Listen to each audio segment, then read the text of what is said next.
কি হয়েছে? আটকে গেছে না।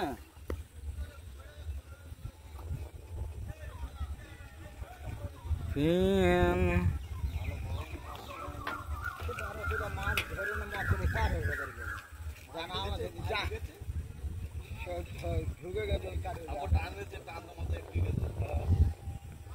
মাছ ছেড়ে গেছে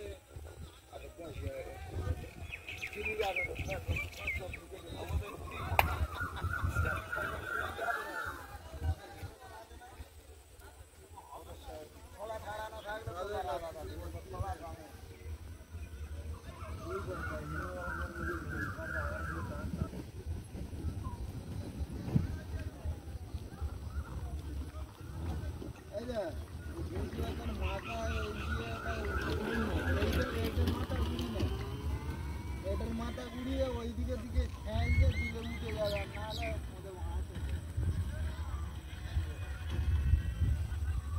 ওরাম খরচ হয়ে গেলে না ছাড়ে ওই কাটে কাটে উঠি কাটে কাটে কাটে কাটে ঘুরে ঘুরে